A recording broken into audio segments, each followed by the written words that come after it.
Welcome to the Service Contractor All-Star Podcast. We talk about how to make more money, grow your team members, and build the business of your dreams. I'm the host, Trevor Maddox, owner of Motion Ops, the premier software for service contractors. Enjoy the show. Hey guys, this is Trevor here with the Service Contractor All-Star Podcast, back with another great episode. Again, we're sponsored by Motion Ops. So I love these episodes. We're going to go ahead and talk through just some questions that we kind of get, and then just some overall best practices that we feel like are important or worth sharing for those of you that are building businesses in the service industry. And so we got lots of fired up content for us to address and go over. So we have gotten some questions from a few people from our group kind of mentioning some things they did have questions on. So I'm going to go through a few of those first, and then we'll kind of roll into just some best practices that I think that are important for you guys. So the first question comes from Talon, running a landscape company. So this is actually a question that comes up often. So I'm glad that he asked this, and I've got a lot of thoughts on this that I just want to roll through here. So this question is, what are effective ways to get clients within the price range that you want? How do we target a higher price range better? So this is actually really interesting. A lot of times, guys, there appears to be somewhat of a disconnect between what we know we need to charge as a business and what customers sometimes are willing to pay, right? So how do we bridge that gap? I like to start with the end in mind, right? So it usually makes the most sense to charge the prices you know that you need to charge, right? This is a service that we're selling. We're not selling widgets. If you're selling widgets, then yeah, someone can hop online and compare your widget to someone else's widget. Services are completely different, right? Services are going to be based on not just what you provide as an end product, but then also everything else is the whole experience. So you actually have a lot more leeway here, right? So, you really also need to work on your own perception. I think that thinking about your perception of pricing is important as well, too. A lot of contractors end up only charging what they feel they would pay themselves.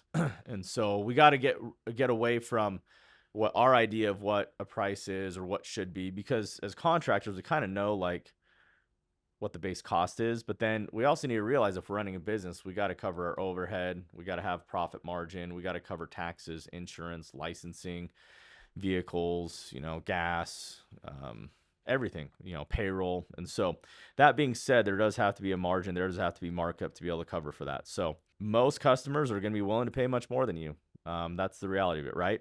And by and large, most contractors end up underselling their pricing. And so you definitely want to charge enough to offer a great service to those clients. Also to be able to hire great team members and build an amazing business. If you're struggling to do these things, you're probably not charging enough, right? And so again, at the core of having a business is having good, strong pricing, so we can afford to pay our guys and have incentives and promotions and build culture and have an office and all that good stuff, right? Yeah. So also, if you look at, just kind of prices, you've got like cheap or below market prices, you've got premium prices, you've got mid-market pricing. Usually you want to be at least mid-market to above market pricing, right? And again, most people that are lower end on the prices, they're usually actually losing money on their jobs. You may as well not even take on that work. Like, I don't know about you guys, but work is work. We got to make money. There's a good quote that says, where there is no margin, there is no mission. We're out there to go pay bills, help our guys pay their bills. We're also out there to go build a legacy and a future for ourselves and everyone else on our team. And so we have to charge enough money to be able to make it, right? So, you always, again, want to be the strongest guys in each market are going to be mid-market to upper market on their pricing. You want to do the same, right? So often the biggest impediment to charging more is our own mental blocks, right? So you got to realize higher pricing, okay? And we're charging more than a fair price when we are charging a higher price.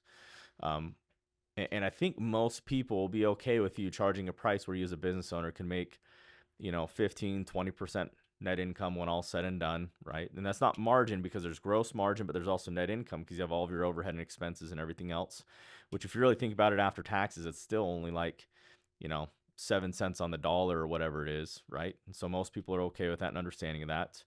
But, that being said, you also need to make sure that you deliver along with that price a higher value to justify it, right?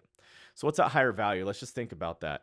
If you're going to charge a higher price to dive into higher value, there's a lot of things can add higher value to the client to help you justify that higher price, right? So it could be the warranties, could be the quality of guys, could be the quality of work, could be your speed, could be, your ease of communication. right? But there's got to be distinguishing features to be able to do it. You can't just charge a higher price and not have higher value.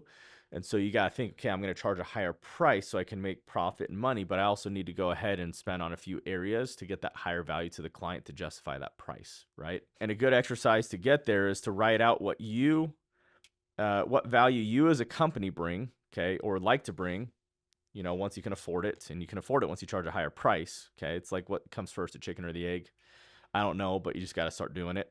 And aside from that, whatever that is, so you write it out. It's a better service, better design process, amazing knowledge to oversee, your project, thoroughly trained guys, special product that no one else has access to, 1-year warranty, bring something that no one else does, okay? And once you're there, you can focus on being one of one versus one of many, okay? Sometimes we're so focused on price, okay? Well, what's everyone else's distinguishing feature? It's price, price, price, price, price, price. Well, now you're just like one of what everyone else is saying. And so literally, like, if you want to play that game, people's decision is, well, what's the cheapest around? They just go with that. And honestly, it ends up being a race to the bottom. Again, most of those guys aren't making money. We want to make sure we're charging a price that we can go make money at and go have margin at. Does that make sense? And so being one of one versus one of many. So think of it like this. Here's value and price. You want to build value so it's higher than price, okay? And once you're there, there's usually only one or two in a specific market that actually deliver that much value. And so you get people coming to you, even though you're at a higher price, because they want the value of what you bring. And you got to realize, guys, it is customers' homes. If you're doing residential work, this is where people live, okay? They eat there, they sleep there, they drink there, they have their Christmases there, they have their birthdays there. Most people are willing to pay a better price for a better product, okay? Because it's their home. And so it's okay to charge a higher price by delivering more value and being one of one, right? So, and yeah, aside from that, you also got to sell around the one for one. Hey, we're different because of X, Y, Z. List out 4 or 5 different reasons why you're different. And as you list out those reasons, you will close at a as good, if not higher rate versus a lower price, because again, people are looking for that. They don't mind often spending more money on their own house because of the reasons I just explained. This is their nest, this is their home, this is their abode. They want to have a place they feel safe and secure, and they're going to spend more money on that versus if this were like a rental property or something else, okay? Also, train the crap out of yourselves, train the crap out of your salespeople. Just be amazing at sales. The better you get at sales, there's a 1-to-1 correlation between the skill of yourself and your team to go drive sales and also your ability to charge a higher price, right? You can have all these great values, but if you can't communicate the values and the one-of-one differences effectively to customers, it doesn't matter, right? And so the better that you get at being able to deliver those higher values and explain to customers and selling customers on them, the better your pricing is going to be, the more money you're going to make. And again, guys, this isn't about gouging customers. We're not trying to gouge customers. When all said and done, you want to push for a healthy profit margin, 15, 20, maybe 25%, enough to have a healthy business when all said and done at the end of the day. Most customers are okay with that, right? This is about, though, being able to charge enough where you can make money, build a legacy, grow a business, grow a culture, have more people on board, and create something amazing, right? So some books I recommend, guys, if you want to be able to go ahead and charge a higher price. I really like Jeremy Miner's new model of selling. Also, What Should We Do by Joe Crisara. Those are 2 really good books that I think are super good. I'm also a big fan of Jordan Belfort's Wolf of Wall Street, all of his tactics on a straight line sales method. Really good. I mean, I could go on and on about sales books. Brian Tracy, Psychology of Selling. That's like the Bible of sales. But the more you understand about sales, the better your pricing can be. So, cool. And then aside from that, I think the other thing about charging these higher prices is, as a business owner, we all have to realize we are full-time salespeople, right? I know that's tough because a lot of us, came up through the trades doing other things. And it's like, what, I got to sell now? Huh? But as a business owner, I mean, you're selling all day. You're selling yourself to clients. You're selling projects to clients. You're selling your teammates and your office people and, the field staff to do things. You have to sell all day, every day. So the more you hone in on these skills, not only your pricing is going to get better, but your operations, your company is going to get better as well too. So cool. Next question from Spencer. What is the greatest key principle related to culture that would help your company go to the next level? This is a great question. So I can't remember who said this quote. It's a great quote, but he says, culture eats strategy for breakfast. right? And so as a company, if you really want to take that company to the next level, have that hedgehog, flywheel effect, right? Where it's just going and growing and going and growing. Culture is a huge aspect to that, right? For me, culture is kind of what happens when leaders aren't around. And so it's just fun to kind of see these cultures, they evolve and what happens with culture and everything else, right? So, yeah, you hear a lot of people talk about it, how important culture is. Um, another quote that I really like about culture, because I think this is important, says, speed of leader is the speed of the team. So, you as a leader, although culture is often what happens when leaders aren't around, you as a leader is going to set the pace for the team. You as a leader is going to show the example for the team as far as what the culture is. And little by little, your team's going to start picking that up. And there are a few aspects, right? You also have to hire around the culture. You have to have guiding principles, things that guide yourself as a company, hire, promote, fire off of it. Like, I don't know, you could have a culture full of amazing people, but they're all, thieves and do sketchy things. Like, you probably don't want that in a company. Does that make sense? So it's like, yeah, they could be great at installing drywall and everything else, but dude, if they're thieves, like, you don't want them on your team. And so that's part of what the culture is defining what those guiding principles are and what those aspects are of teammates that you're looking for, right? So anyway, aside from that, I kind of alluded to this, but we do also want to make sure that we define a company mission, vision, and core values. That's a starting point for the culture, right? If you haven't done that yet, I highly recommend you do that and go through the exercise to do that properly. What are some core values? You can look up some of the top companies' core values. You got to come up with your own. What's really important to you? At our company, Cranston, teamwork is a big one. 5-star customer service is a big one. Innovation is a big one. Industriousness. So there's a lot of like core values that are important, and a lot of your decisions for hiring, firing, promotions should all be based on that, right? So, also, your team will follow your example and what you do as an owner more than what you say. Just like kids, right? You can tell kids all day, hey, do this, do that. But if you're doing something totally different, they're going to follow the same. So you as a leader have to make sure that you do that. Make sure there's congruency between what you say and do, for sure. Yeah. Also, keep this in mind. Everything that you do as a business also adds to that culture. So it also comes down to the brand, the name, the ads, the company t-shirts your guys wear. You may want to have company mottos or sayings that guys can repeat to kind of help build and instill this culture with everyone. Running great competitions and incentives are a great way to help improve company culture and energy. Something that I think about with culture is building is energy, maintenance is fatigue, right? So the more you can build as a team, the more you can have a common goal, the more you can have incentives and competitions. That's going to build energy and put effort between everything that you're doing and really multiply and build a snowball behind that culture and the culture building. So, having motivational quotes and things like that up and around the office is huge. We always try to have motivational quotes and cool posters, and we call it wall candy. I don't know if you have wall candy up at your offices, but I highly recommend getting wall candy up there with photos, motivational quotes, things like that can inspire the team every single day, kind of remind them of what their core purposes are. In fact, we actually have our core values with sayings that define each core value, plus our mission vision up on all of our walls, right? That's a big portion of our wall candy, along with some other cool things. So overall, I'd specifically kind of work on what your ideal company is going to look like in 5 years. Like, just think about it. Like, what does it look like? What does it feel like? And what are the 5 to 7 core values that everyone, in that team is going to embody? And then I just work on going backwards to implement that, right? And sometimes with that, it's tough, right? To have the right culture, you might need to hire new people. You might need to let go of people, but that's okay. I've been reading a lot of Jack Welch's stuff. I don't know if anyone here has ever read his stuff. It's actually pretty good. A little old school, but it's pretty good.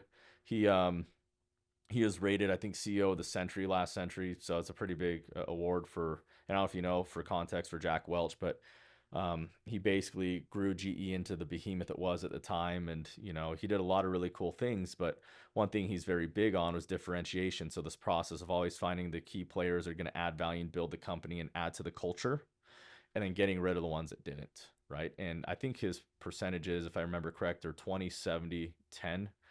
So the top 20% are the ones to identify for leaders, leadership positions, those that can grow and really move the needle with the team. I'd call those the multipliers. Everyone else, that's a 70%. Those are the adders. Those are the people that are going to go through and, help elevate the team, perform their roles, help the team grow. And then there's always the bottom 10%. And he said, with time, that bottom 10% is going to get better and better, but you always got to sometimes get rid of that bottom 10% so the rest of the 90% can keep elevating, improving, and improving on the culture. Cool. So, guys, we've talked about this a little bit, but not a ton on the show. It's actually probably about time that we talked about this. Is what is Motion Ops, right? So we talked about how we're sponsored by Motion Ops. You guys might have gotten interested, checked it out on the website. Sooner or later here, we kind of got to talk about it a little bit just so you're fully aware, right? So, again, this show is brought to you by Motion Ops. My name is Trevor. I operate and run, Cranston Handyman Remodeling. We're in multiple states. We do handyman remodeling work throughout all those states. But we also developed a software called Motion Ops. So in our experience, we're working to grow and scale a business and found very quickly there's a lot of limitations with the software that was available. There were some big gaps. Got pretty frustrated, wasn't finding anything that was very scalable, nothing that was really going to go help take our company to the next level. So we developed a software called Motion Ops. It's an all-in-one CRM solution for anyone in the home services, home improvement industries, and it helps them grow and scale their business. We also do the following, but are not limited to: proposals, estimates, scheduling, timesheets, work order management, photos, notes, HR management, contract signing, change orders, final job sign-offs. I mean, a whole bunch more. And we just keep releasing crazy amounts of stuff. Like, why do people love us? Most software solutions that you're going to have, you're lucky to have like 1 or 2 new features per year. Some companies just stop building altogether. It's kind of crazy. We bring those clients over quite a bit. We'll actually release, between right now, we're on pace for like 3 to 5 new features per month, which is pretty awesome. Hopefully we keep up that pace. There's some big reasons why we developed Motion Ops. One of the big ones that I think a lot of people aren't even aware of how important this is, but, because of my experience working on and off my whole life in construction, home services, all these different companies, is actually the importance of digital paperwork built into a CRM. So a lot of people don't realize this, but most of our competitors only have signed proposals. So you send an estimate, they sign it, they accept it, boom, you go do the work. And yeah, hopefully you get paid at the end of the day. The problem with that, though, is when you have a disputed customer that's not wanting to pay, you're trying to collect, what do you do then? And, it gets into kind of this really sketchy gray space where people don't realize that those proposals don't have as much legal weight as we often think. Depends on the jurisdiction, everything else, but often those are pretty much unenforceable. In fact, we've had a few clients the past few weeks that have come over because of pretty gnarly issues with this digital paperwork and change order issues and everything else. One client, for example, they had a $50,000 project that they got signed off on a digital proposal from one of our competitors. Customer's like, no, I'm not paying the $50,000. He sat down with his attorney and said, cool, I need you to help me collect on this. The attorney says, great, send me your contract. He sent him over his digital proposal, not a signed contract. And that client, when he heard from his attorney's like, dude, I'm sorry, I can't help you. Probably need to walk from this. There's nothing we can do really to collect, which is a really crappy situation. And so had another client, similar situation. He had a contract signed, but didn't have proper documentation for his change order. And again, Motion Ops has streamlined change order documentation, everything else, lost out on a $150,000 change order because of it. And so that's why the digital contracts within Motion Ops are so huge. We literally document everything. Think of, a version of DocuSign. It's not DocuSign, but something like that built inside of a CRM. It's the fastest way I can explain it. E-contracts built into it, plus all the change orders streamlined, has all of your contracts signed, all of your change orders documented, makes it much more likely that you're going to be able to go collect from customers, that you're going to be able to go ahead and pursue legal action if you need to. And so having clean paperwork is huge. Guys, you hear this all the time from most trainings. Document, document, document. The problem is most guys stop at getting photos, and photos only does so much. You got to get photos, you got to get notes, you got to get pro waivers, you got to get change orders, you got to get all of that, contract signed. Motion Ops does all of that, right? And what's crazy is literally boards have been saying this, training classes for boards have been saying this, continuing education's been saying this. Motion Ops is one of the first that's actually coming out with a solution to help everyone document and really, cover their butt, so to speak, from a paperwork process. So, oh, and the other thing to think about too, like why the issue with digital proposals. If you have a digital proposal signed and there's no contract, what are you and the client actually agreeing to? It's like a number on a piece of paper. There's got to be terms. There's got to be stuff outlined. It's got to be defined in there. Otherwise, that's where you get a lot of the issues with collections on it, right? So the other thing too that we really love that we built, and this is another reason why we built it, is we felt like the scheduling on most of our competitors was very poor at best. They usually break once you have like 8 or 10 people in there. It's like crowded Google Calendar views. We built it where you can manage literally one up to like 1,000+ people in there, because we have service areas, we have skills and grade tracking, crew management, everything. I mean, it's super streamlined, and so you could keep scaling and growing and not have scaling issues or things slowing you down because of scheduling, right? So yeah, pretty exciting stuff. And then, yeah, you just remember this, guys. Like, I really like this quote. You'll hear me say this often, but it says systems are perfectly engineered for the results that they generate. And so we generate emotion ops to be able to help companies grow and not have software be one of the reasons impeding them from growing. So awesome. Okay, I'm gonna swing on back to Q&A from just questions that we often get. So I personally get a lot of questions about sales. I've trained salespeople on and off throughout my entire life. I love sales. It's amazing. So I'm gonna talk real quick about um, how to handle objections and how to work through understanding the sales process within the home improvement, home services, or even cleaning industries, right? So, guys, with sales, it's a lot easier than we think. And to show us how easy that the sales process is, I'm going to ask you a few questions that I want you to think about. If you were to take a class in college or high school, and this class had a midterm or a final coming up, and it only had 5 or 6 questions on the entire exam, and not only was it only 5 or 6 questions, but you actually knew those 5 or 6 questions in advance, how easy do you think that exam would be? Like, easiest test ever, right? And you'd probably feel awkward if you didn't get like a 95, 100%. Like, dude, what was I thinking? Like, I really blew that one. The crazy thing is, guys, is that's literally what it is for sales.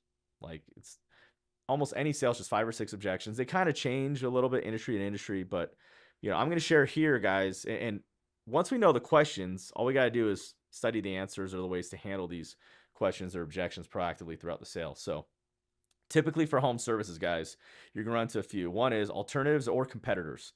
So, what is that? You should know your alternatives, competitors. If a customer doesn't go with you, who else could they go with? And you just got to explain why you're better than those other options. Okay, next one's cost.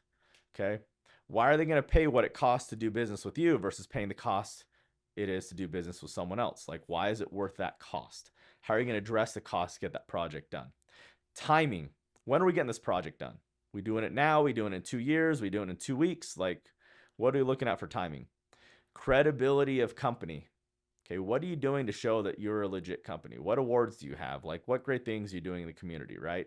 So, why does that matter? You got to realize people buy from those they know, like, and trust. The buying decision the customer needs to make is, do I want this product or service? The next decision is do I want to go ahead and buy from this company or individual? Okay, and then next thing is, am I going to do it now or later, right? Okay, next objection is spouse or significant other. Now, in home services, I will tell you this is not as big for smaller projects. The larger the project gets, the more you need to make sure that this is in play, reminding them about spouse or significant other. Also, logistics of your sale. So sometimes with your sale, there's logistics you got to handle, whether it's a 20% deposit. For us, we usually ask to put a credit card on file before we book a job. So everyone's got different logistics you kind of have to overcome to get them to be comfortable. Signing paperwork, signing contracts, it's always a little bit different. So just working through those logistics to make it smooth, so it's not like a huge speed bump in the middle of the road, right? Okay, so I want to talk about this with objections, guys. I think we should all know this, but the best time to address an objection is before it comes up, not after.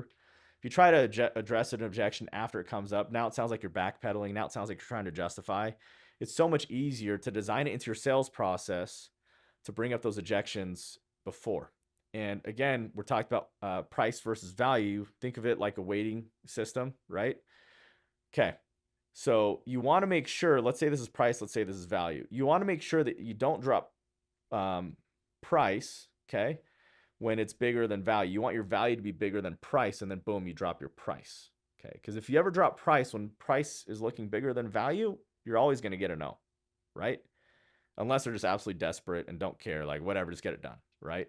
But usually to close a customer, if not always, you got to make sure value is much higher than price, right? And so the number one rule is you never want to drop price until you've built enough value. And so don't just come out and drop price. The number one mistake that I see salespeople make, um, in construction, in home services, is they start just dropping the price without building any value. Okay, this is where you get into like pricing issues that we kind of talked about earlier in the call. I'm sorry, earlier in this recording. We got to make sure that we're building enough value so that when price comes up, okay, they're like, holy crap, that's such a good deal versus, oh crap, that's expensive. And so, what happens is the customer's like, what's the price? What's the price? That's a great question, Mr. Jones. I'll get to that in just a second. It's a great question. Let me just go over a few more things here, and then I'll get back to that price. It's okay to kind of just defer for a second while you have enough time to build some quick value. Now, you sit there building value forever, but you want to make sure you build enough value so you can get them to say yes. The trick is you want to make sure that you address all 5 or 6 of these objections before you drop price. That way you've kind of proactively handled everything, and it's smoother to get them to say yes, let's do this, right? So alternatives or competitors. Again, guys, I don't want to go a ton into this, but there are a lot of ways to kind of bring that up. Let's say I'm a landscaping company. Hey, Mrs. Jones, just so you know, doing work for your house, you could choose between us, XYZ Landscaping, or these other landscapers that are out there that are kind of working out of the back of their truck. The reason why everyone chooses us is because our guys are uniform, they're clean, they're trained, they're vetted. We don't let anyone go out on their own unless there's a project supervisor with 10 years of experience. Like, whatever your selling points are that make you one of one, bring that up. Talk about that. All those one of one things that we talked about. Cost, okay? I love this one, but you can talk about cost and say, yeah, sometimes we're a little bit more, sometimes we're a little bit less. Even if we are a little bit more, it's worth it, to make sure that, boom, whatever your selling reasons are, one of one, is going to be part of your project, right? So you get your warranty, you get your inspection, you get your design rolled in at no cost, whatever it is, it's worth it, even if we're a little bit more, because you get all those things, right? Timing, Mrs. Jones, just bring it up. We're looking to get this done now, later. What are we looking at as far as timing? It's good just kind of bring it up proactively to get that ball rolling. If you know that this person is super, super urgent to get this project done, you can use that urgency as some leverage to try to get it done and maybe move some schedules around or whatever, right? Maybe charge a premium price, get a guy to go out on a weekend, get him paid more for it, all that good stuff, right? Credibility of company. I already talked about it. Talk about awards, talk about why you're so great, talk about great things you're doing in the community. Spouse or significant other, just know on larger projects, you got to bring that up proactively, right? Hey, Mrs. Jones, do you happen to have like this project? Is this more like your department? Is this, your husband, or is this your business partner? Like, who's the one that's the decision maker on this one? Oh, this is me. Okay. And if they say it's them, I usually try to get them to commit twice. It's like, okay, so it's 100% you? Like, it's not them at all? Yeah, it's me. Okay, so like, if you decide on this, like, they don't even need to look at it. Like, whatever you say is going to go with them. Yeah, it's me. I try to get them to commit to it twice, because then if we ask for the sale later, it's a lot more awkward for them to say, then you run it by someone. At that point, it's like, hey, what happened, Mrs. Jones? You told me it was 100% you. I mean, I'm fine to chat with them, but it sounded like this was you. I mean, what's going on? And then they might say something. It's like, hey, look, if I'm understanding this correct, it probably is you, but you might just have a few extra questions. What are those questions that you have?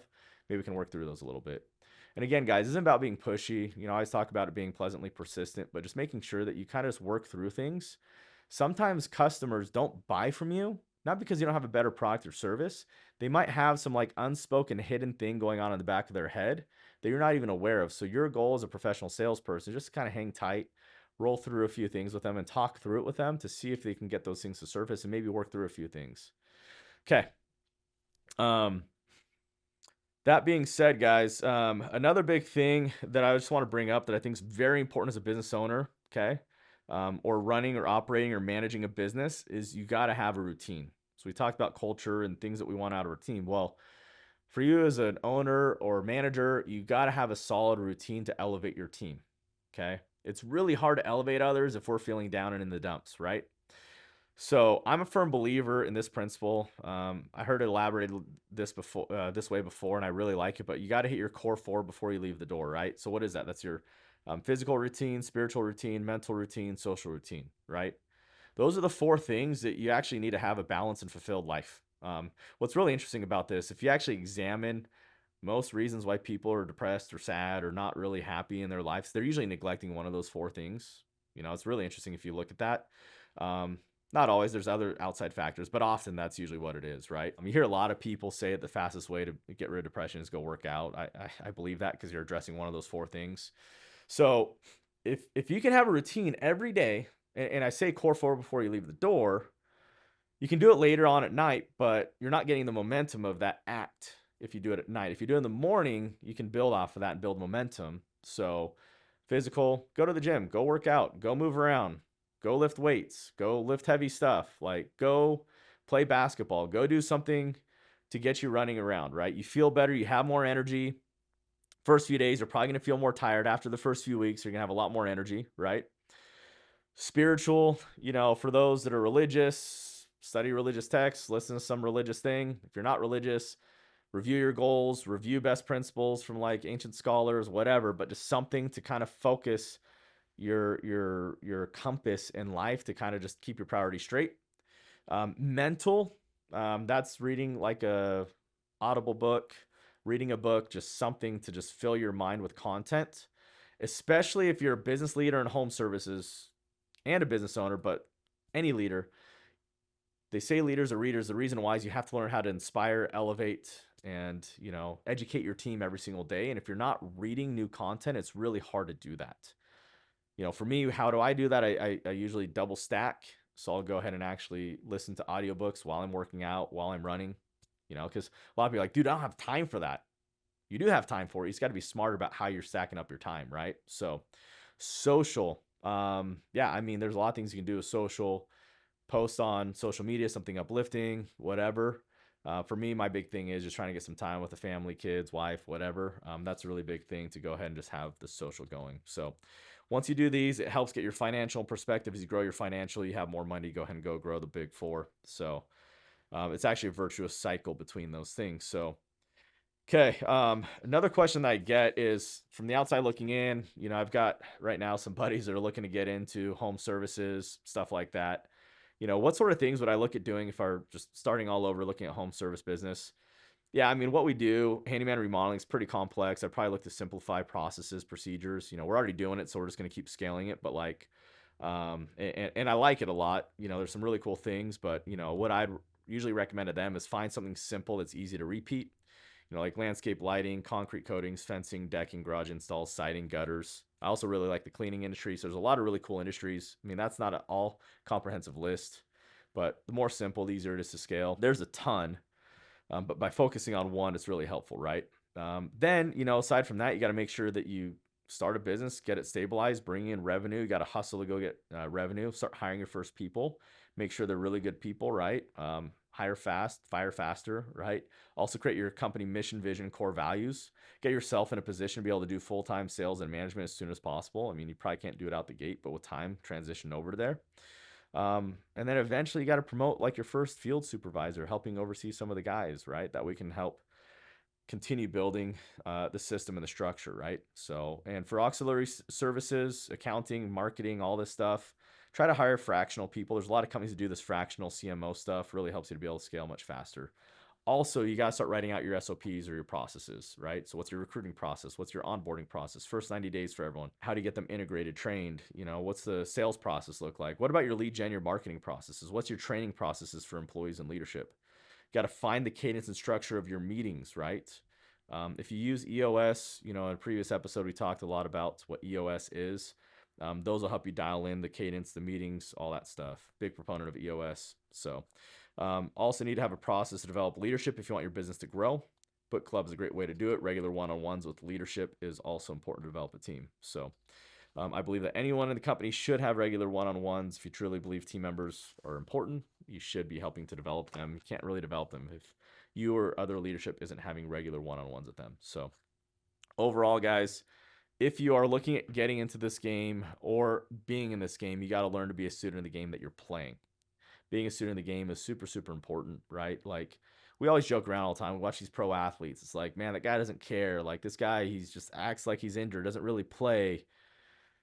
This guy, you can tell he doesn't practice. He doesn't really, put forth the effort. And we like complain about these pro athletes for their, halfway doing things. But the reality is sometimes that's kind of us. I always look at it like it's a cool mental exercise to think about. If you and what you do was a pro sport and people are watching you every day, like a pro athlete, like what would people say about you? Would they say that you give your all? Would they say that, they try their hardest? Would they say that you're doing everything you can to improve each and every single day? So you got to be a student of the game that you're playing and learn everything that you can, right?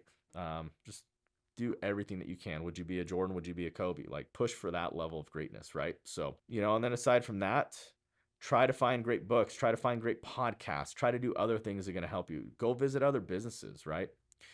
Okay, we're going to wrap it up, guys. I mean, this has been a great episode. Hopefully you've gotten some good content out of this. I actually want to wrap it up with this. So the guy that records our podcast, Johnny, he asked this great question. I was like, you know what? We actually need to go over that. So every episode when we have guests, we usually ask, hey, if you had to choose one book, which one would you choose? Why? If you had to choose one business mentor to meet with, who would it be? Why? So it's my turn to answer that. The thing with books is it's really tricky. It's a really tricky question for me to answer because I love so many books. I've read tons of books. I think books are very important for your growth, your business's growth. And I think books are important for a lot of different reasons for you and for your company at different stages. So you got to learn how to deploy a lot of them for different reasons. So, but if I had to choose one book that's the most important, most influential probably in my life, it would, from a business perspective, it would definitely be Unlimited Power by Tony Robbins. And a lot of people think they've heard of it, maybe kind of, sort of. They think they've read the Audible book. You can't read the Audible book of Unlimited Power. It has to be the physical book. The Audible book is extremely watered down and has like 10% of the content. The actual book, it's like a black book, is like the first book that he read, I believe, or that he wrote, I believe, or one of them when he's like first becoming popular, but it's probably his best book. It literally talks and teaches about how you can program your mind to do anything and how you can become anything and an expert at anything by using the power of models. And it teaches you that, your mind is so powerful, you can program it to think, believe, and do whatever you want. And so, I mean, it goes a lot deeper than that. But the reason why it's so important is the skills that are taught in that book are the basis, in my mind, of all success that's needed to become great at anything that you do. And so if you can learn but all the core principles that are taught in that book, that is literally the leverage that you need to propel yourself to be successful at almost anything in life. And so that's why I chose Unlimited Power. I could go on and on about tons of books, but that's if I had to choose one. Business person. Again, tricky one for me. I mean, a lot of people love Elon Musk. I love Elon Musk. He's probably one of my favorite people. But if I had to choose one person to learn from, to be around, whatever, it'd actually be Jeff Bezos. Okay. I think Elon is amazing for a lot of reasons. And a lot of his success is actually because he's so smart, so great at what he does. The reason why I love Jeff is I feel like he's more of a clock builder. He's very systematic and deliberate with the way that he thinks and builds businesses. And I love his approach to doing it. And I feel like it's more systematic and repeatable by other people. Whereas Elon's great just because it's Elon, whereas Jeff is great because he's been a great clock builder. So awesome, guys. Well, that's what we've got here for today's episode for this podcast. Thank you so much for joining. And again, if we can ever be of service, let us know. Keep watching. If you appreciate the content that we've shared here, please do us a favor. Go like us on whatever platform you're on. Go leave us a review, 5-star review, and tell us how amazing we are. And tell your friends and keep referring people over. Thanks so much again, guys. It's been the Service Contractor All-Star Podcast.